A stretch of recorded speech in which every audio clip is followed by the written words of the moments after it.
So here's a story from The Athletic, part of the New York Times, which has also been out for the last 90 minutes. With people like Ralph Russo been covering college football. A stroke. Ralphie Russo has never been beaten on a story. Russo's on top of his Brendan game. Marks and Diana Rossini. She doesn't Well-sourced story here.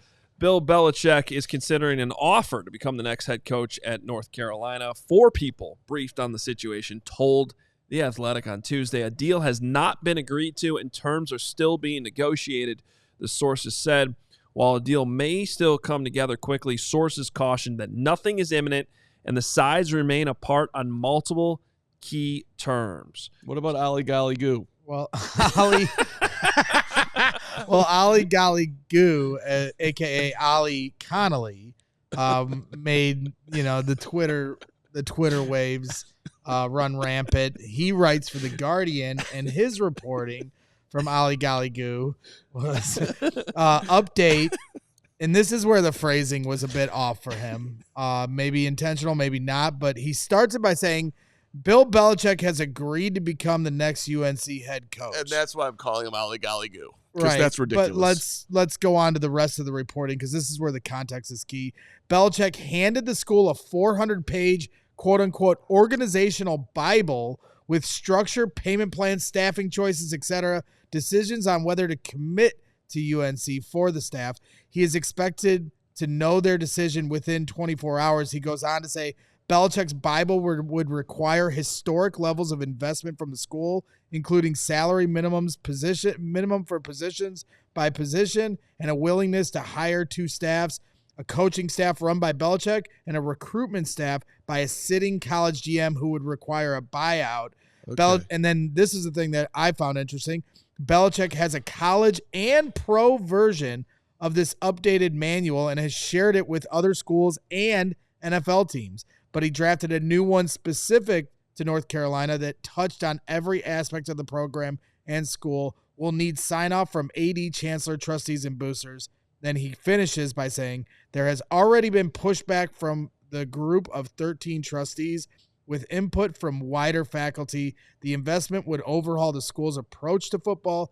Belichick unsure if the school will meet the demands and is unwilling to negotiate. I want to let it on the right. Okay, so what's your takeaway from all that? My takeaway is you don't start your entire statement by saying Bill Belichick has agreed to become UNC's head coach. Let's not get distracted in the minutia of all this. Yeah, right. The question is, if he's about to, even at the finish line of possible negotiations, whether he takes the job or not, where is Kevin Warren right now and what is he doing? Right. That's what matters. Right. I don't care about Ollie Golly Goo or The Athletic or what's we have enough information here over the last week now that Bill Belichick is in serious talks with the University of North Carolina. And even if he's just doing it for a leverage play, fine. Be the leverage. Jump in there. Talk to I go back to, I'm not sitting here saying the Bears definitely should be hiring Bill Belichick. What I am saying is if they hire a new coach without talking to Bill Belichick, blow up everything. Whatever this Bible is, I want to read it.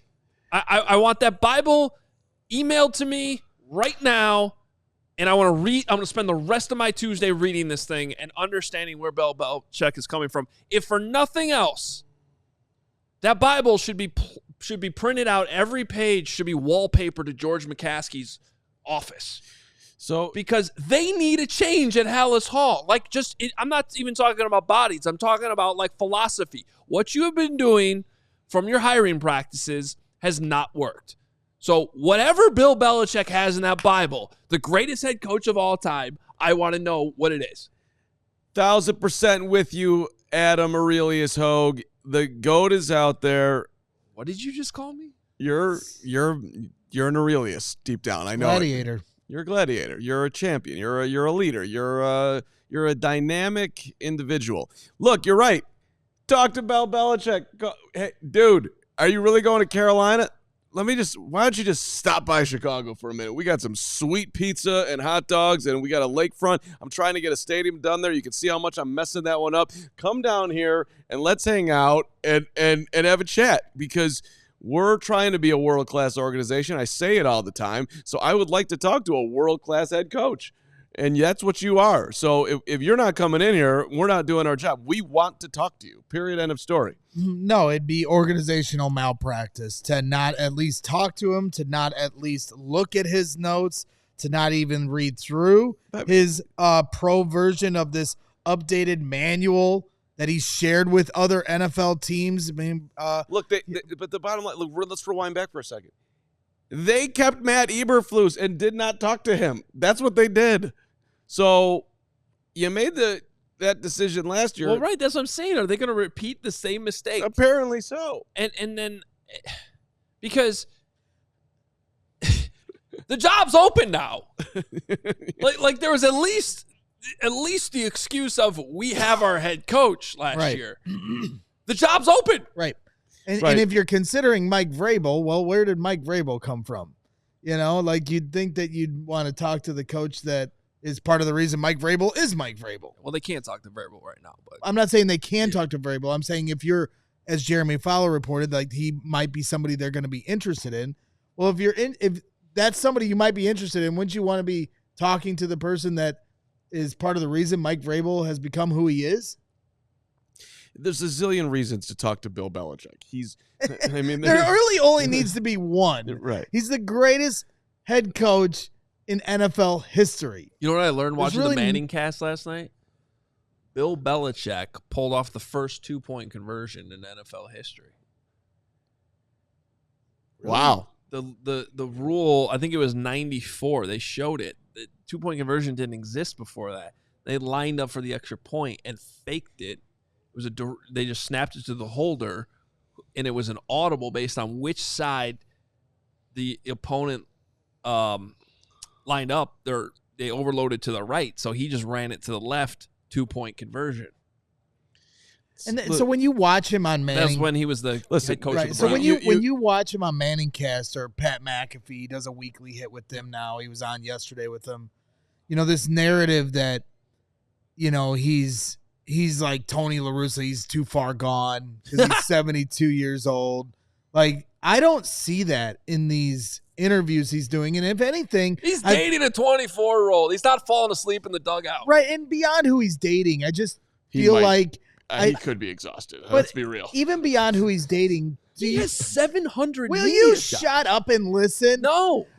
Even beyond who he's dating, do you think, like watching him in this media landscape with guys like Pat McAfee, that he is somewhat evolving? Because he's always been pretty rigid with the media. No. But it does feel like he's somewhat evolving to like what new media is all about. Because Pat was trying to really hold his feet to the fire if he's agreed to the UNC job. And he didn't like do the curmudgeon, you know, typical jerk response that Belichick would give a guy. Like he had fun with it. Well, that's because he's on the Pat McAfee. I don't think that dude's not changing his stripes. But this is what annoys me actually about media. Dudes like that make a living being the most boring guy of all time. Won't say anything. The second they become available, okay, will you please come work for us? No, you disqualified yourself. You didn't say anything every other week, but we all want to hear from him, so we hire him. Yeah. I hate that we do that. I hate that we do it. I don't think Bill Belichick's the right example of that, though. And I've been on this crusade for basically a decade now. This is the byproduct of a guy getting a reputation that's not completely right. If you actually were to sit and watch every single one of Bill Belichick's press conferences, he answers the questions that he can answer, and he usually gives really detailed answers. He's never just been an asshole about it. But if you're going to ask him if the number 3 wide receiver is playing on Sunday, he's not going to tell you that. Listen, I've been to 7,000 Super Bowls with the guy, and you're not wrong. He will give you a detailed answer on things he finds interesting. Yeah. But there's a lot of things he doesn't find interesting. Right, but the stuff he's being asked for on these shows to talk about is the interesting stuff.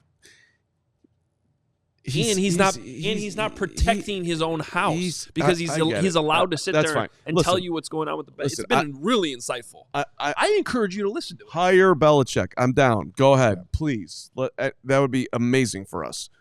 We all silly like the mayor.